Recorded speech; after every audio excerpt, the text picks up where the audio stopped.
আসসালামু আলাইকুম সবাইকে। আমি রাকিব। আশা করছি আপনারা সবাই অনেক বেশি ভালো আছেন। সবাইকে স্বাগত জানাচ্ছি আমাদের ব্যাকএন্ড সিরিজের আজকের প্রথম ক্লাসে। আজকের এই ক্লাসে আমরা যেই সকল বিষয়গুলো দেখার চেষ্টা করব সেগুলো হচ্ছে ইন্টারনেট কি এবং ইন্টারনেট আসলে কিভাবে করে কাজ করে এই জিনিসটা জাস্ট একটু ব্রিফলি দেখব। তারপর আমরা দেখব বিভিন্ন রকম সার্ভারের বিভিন্ন রকম টাইপ, ক্লায়েন্ট, সার্ভার আর্কিটেকচার, একটা ছোট্ট বিষয় পোর্ট সম্পর্কেও আমরা দেখার চেষ্টা করব। এই ছোট ছোট বিষয়গুলো আমাদের ব্যাকএন্ড সিরিজের মধ্যে অনেক বেশি কাজে লাগবে। সেজন্য আমরা আগেই এই কনসেপ্টগুলো একটু জেনে নিলাম। তো আসুন আমরা আর দেরি না করে আমরা আমাদের ক্লাসটি শুরু করি। তো প্রথমেই দেখুন যে আসলে হোয়াট ইজ ইন্টারনেট। ইন্টারনেট আসলে কি?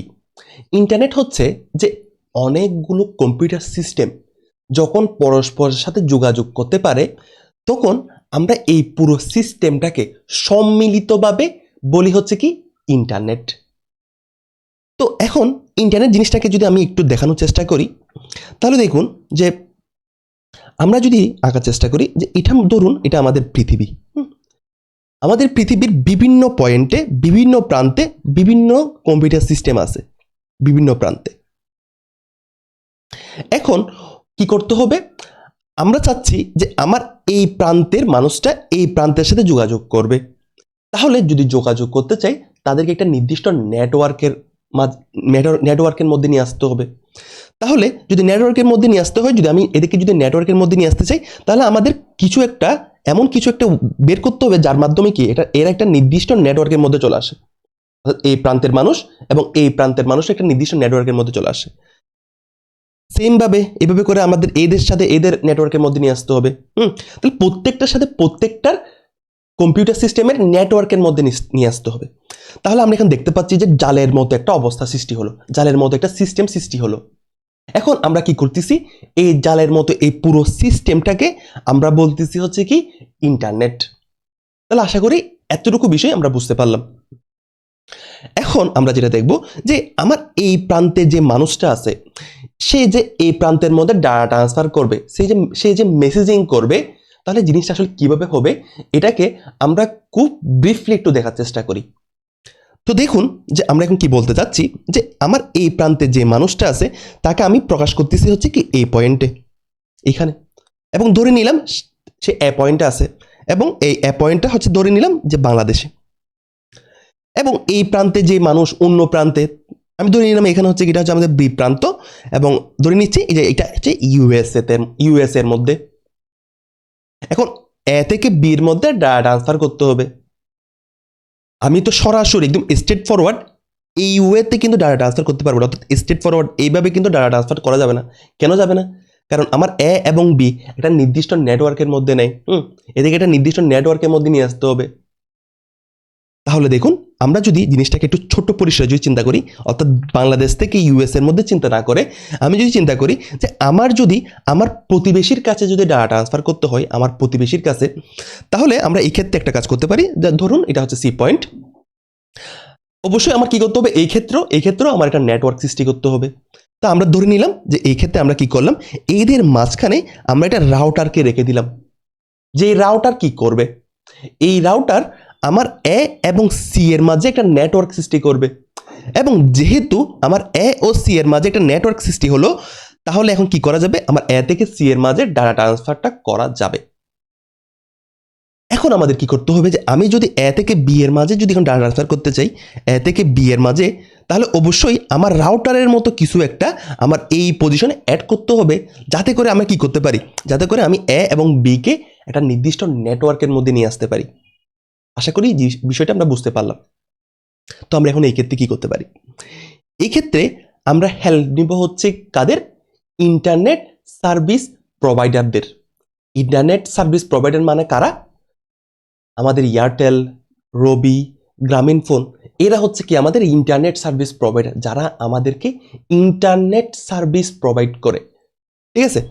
তো আমরা ধরে নিচ্ছি যে আমাদের এই পজিশনে, অর্থাৎ আমি যে বাংলাদেশে থাকছি, আমার ইন্টারনেট সার্ভিস প্রোভাইডার, অর্থাৎ আমি রবির ইন্টারনেট ইউজ করছি। তো রবির বিভিন্ন রকম টাওয়ার আছে না?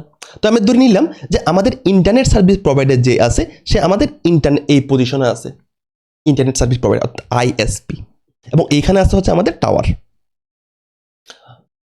এখন কি হবে? আমার ডাটাটা কোনো একটা ওয়েতে, আমরা ধরে নিচ্ছি যে কোনো একটা ওয়েতে আমাদের এইখানে গেল, অর্থাৎ এই ইন্টারনেট সার্ভিস প্রোভাইডারের টাওয়ারের মধ্যে গেল। এখন এই টাওয়ার থেকে আমার ডাটাটা কোন জায়গায় যেতে হবে? আমার ডাটাটা সরাসরি আমার কোন জায়গায় যেতে হবে? আমাদের ইউএস এর মধ্যে যেতে হবে।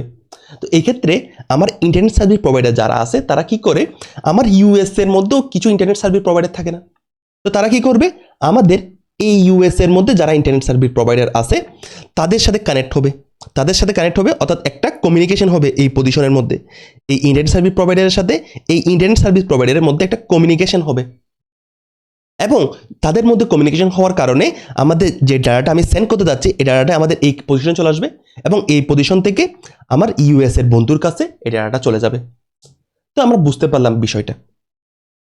এখন দেখুন যে আসলে বিষয়টা কেমনে হয়, যে আমার এই পজিশন থেকে আমি যে ডাটাটা সেন্ড করতেছি এই ডাটাটা প্যাকেট আকারে চাঙ্ক ওয়েতে আমার এ থেকে আমাদের এই পজিশনে যায়, আমার এই পজিশনে অর্থাৎ এই ইন্টারনেট সার্ভিস প্রোভাইডার টাওয়ারের মাঝে যায়, এবং এই ডাটাটা নেওয়ার পরে আমার ইন্টারনেট সার্ভিস প্রোভাইডার কি করে, আমার এই চাং ভিত্তিক যে ডাটাটা আছে সেটাকে ওরা কি করে, ইলেকট্রিক সিগন্যালে রূপান্তর করে।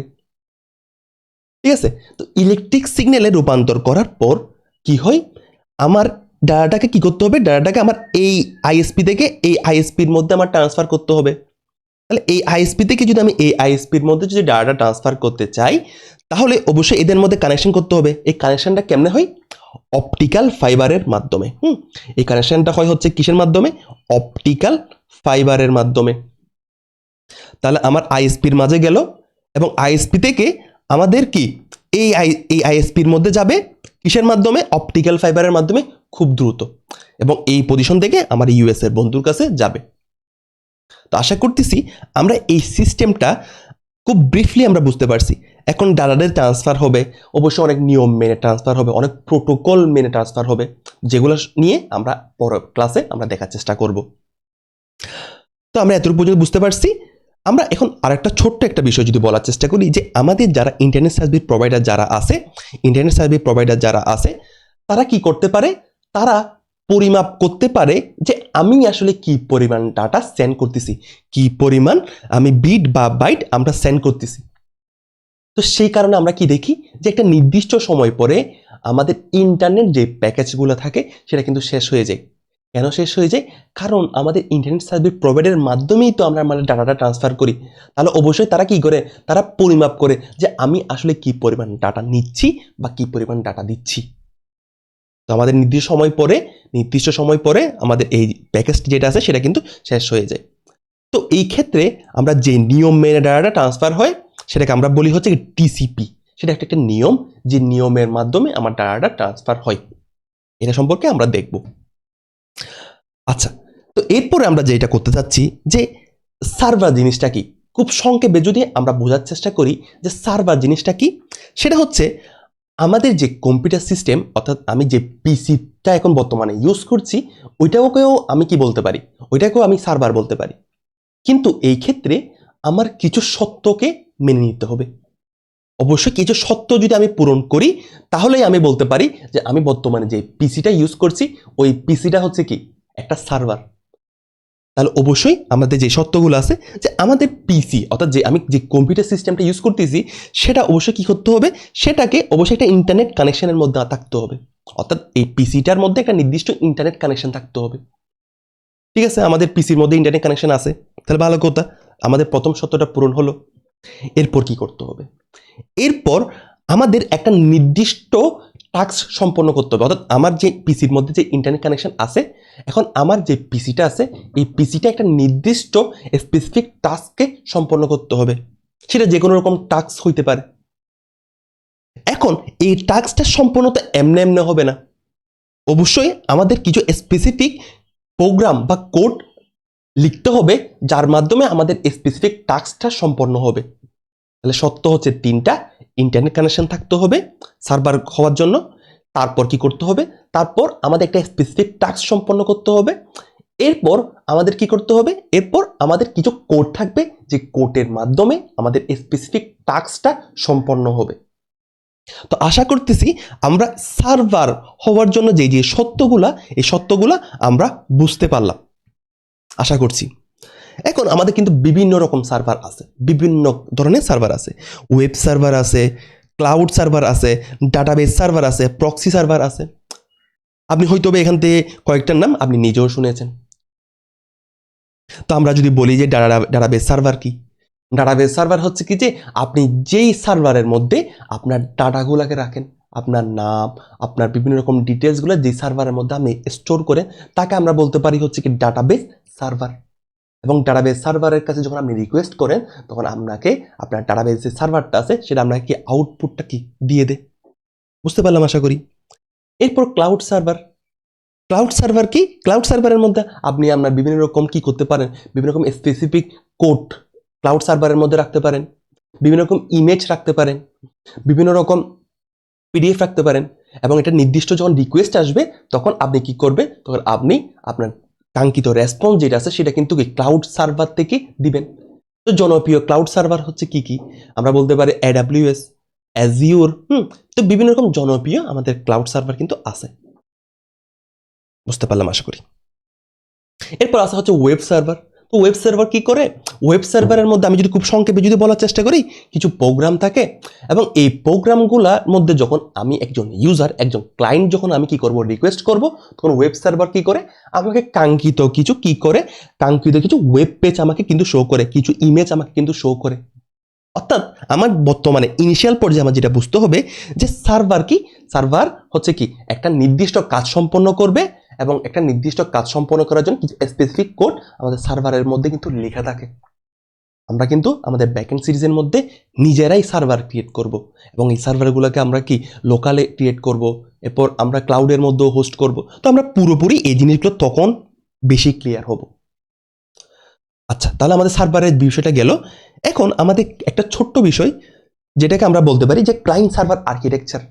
ক্লায়েন্ট সার্ভার আর্কিটেকচার নামটা শুনে আমাদের মনে হইতে পারে অনেক বেশি ফ্যান্সি একটা নাম, অনেক কঠিন কিছু একটা নাম।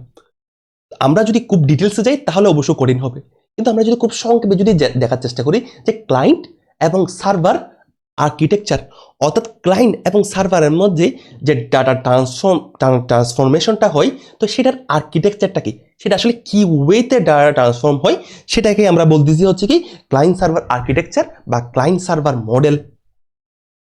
তো আমরা যদি খুব সহজভাবে বলি যে আমাদের ধরুন আমাদের এই পজিশনে আমাদের এইখানে যে ডাটাবেসটা আছে, এইখানে যে ডাটাবেসটা আছে, এই ডাটাবেসের মধ্যে আমাদের কিছু কাঙ্ক্ষিত ইনফরমেশন আছে এই ডাটাবেসগুলোর মধ্যে।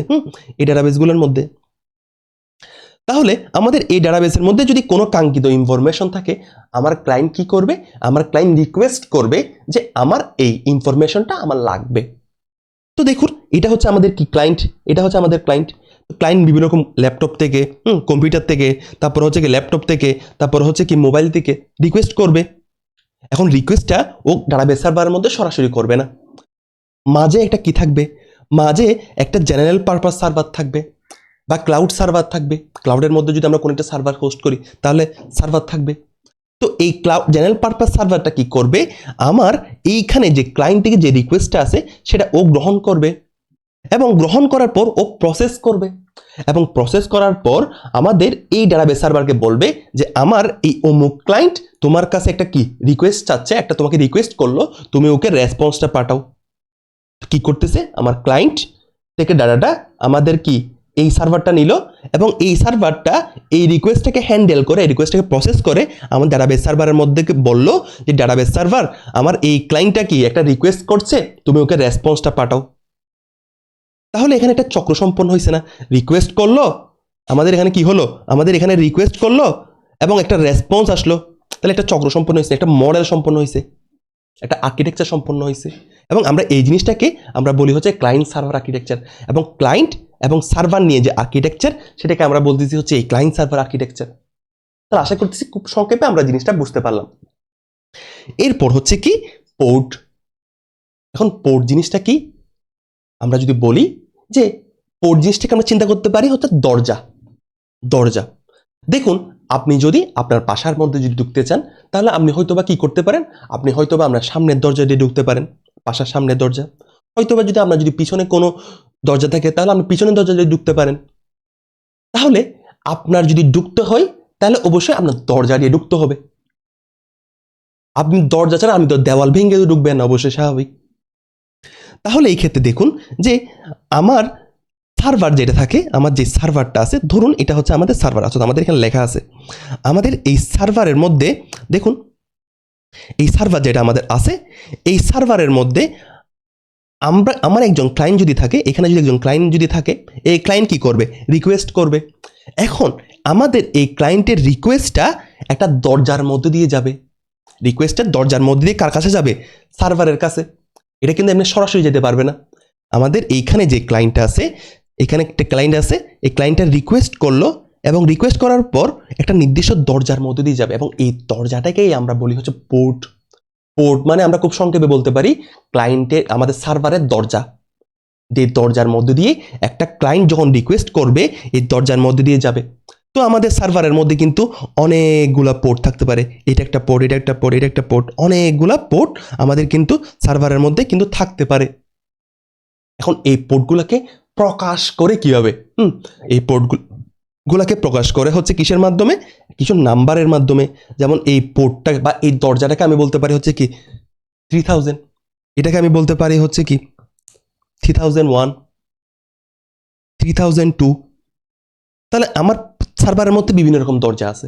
তাহলে আমার এই ক্লায়েন্টটা বলবে, আমার এইখানে যে ক্লায়েন্টটা আছে, এই ক্লায়েন্টে বলবে হচ্ছে কি যে আমি এই সার্ভারের মধ্যে রিকোয়েস্ট পাঠাতে যাচ্ছি, এবং কোন দরজাকে আমরা এই ক্ষেত্রে ইউজ করব? আমি পোর্ট 3000কে ইউজ করব। বুঝতে পারলাম আশা করি।